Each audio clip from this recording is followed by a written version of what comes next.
새누리당은 이른바 성완종 리스트 파문과 관련해서 검찰에 성역 없는 철저한 수사를 촉구하며 정면 돌파에 나섰습니다.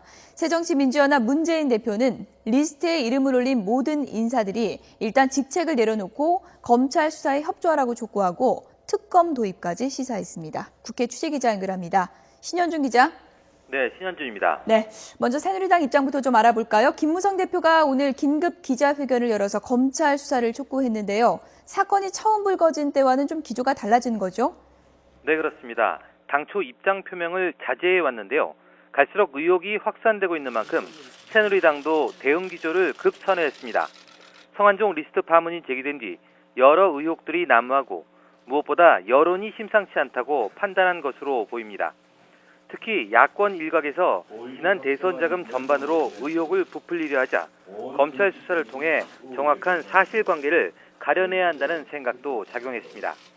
무엇보다 공무원 연금 개혁 등을 처리하기 위한 4월 임시국회와 10여일을 앞둔 4.29 재보선에 미칠 악영향도 고려했다는 관측입니다. 김무성 대표의 발언을 들어보시겠습니다. 이번 기회에 대한민국 검찰의 명예를 살릴 수 있는 그런 좋은 기회로 삼고 김진태 검찰총장의 명예를 걸고 철저하고 신속한 수사를 바로 착수해 주기 바랍니다. 네, 철저한 수사를 촉구한다는 그런 내용이었는데요. 이런 내용도 오늘 새롭게 전해졌죠. 성완종 전 회장의 영장실질심사 며칠 앞두고 김무성 대표에게 구명 전화를 했다. 이런 내용도 나왔는데 어떤 얘기입니까?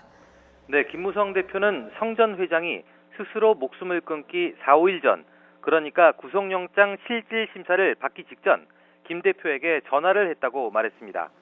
자원외교 비리 수사와 관련해 억울하다는 말을 했다는 것입니다. 이에 대해 김 대표는 검찰이 죄를 뒤집어 씌울 수 있겠냐며 조사를 잘 받으라고 말했다고 설명했습니다. 사실상 성 전 회장의 구명운동을 이런 지하에 거절했다는 것입니다. 이렇게 성 전 회장의 구명 전화를 받은 인사들은 더 있습니다. 앞서 이병기 실장과 서청원 최고위원 등 핵심 인사들도 비슷한 전화를 받았다고 언론에 공개했는데요. 하지만 모두 성 전 회장의 구명 요청을 거절했다는 공통점이 있습니다. 정치권에선 성 전 회장이 왜 여권 핵심 인사들을 대상으로 필사적인 구명 로비에 나섰고 또 하나같이 거절을 당한 이유는 무엇인지도 이번 사건과 관련이 있을 것이란 관측이 나오고 있습니다. 네, 새정치민주연합 문재인 대표는 리스트에 있는 인사들을 향해서 직책을 내려놓으라 이렇게 요구했죠. 네, 그동안 새정치민주연합은 아직 사실관계가 규명되지 않았기 때문에 대책위를 꾸려서 대응을 논의한다는 입장이었는데요. 오늘 공세 수위를 한층 높였습니다. 문재인 대표가 오늘 경기도 성남중원의 정환석 후보 선거사무실 개소식에서 성완종 리스트에 이름이 있는 모든 인사들이 수사에 장애가 되지 않도록 직책을 내려놓아야 한다고 요구했습니다. 직책을 내려놓고 검찰 수사에 협조해야 한다는 것입니다. 야당이 이번 사건에 대해 전면적으로 나설 것이란 대응 방침을 시사하는 대목도 있는데요.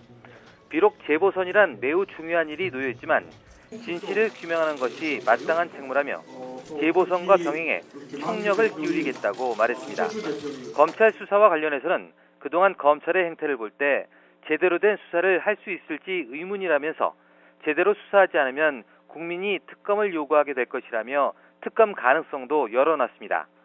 오전엔 당내 친박 게이트 대책위도 첫 회의를 열었습니다.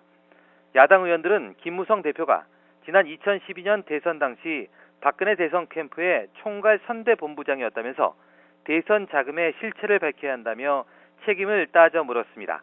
들어보시겠습니다.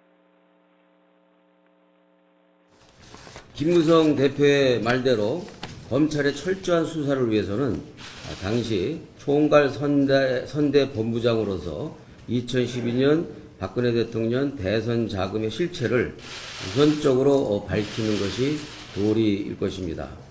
지금까지 국회에서 YTN 신현주입니다.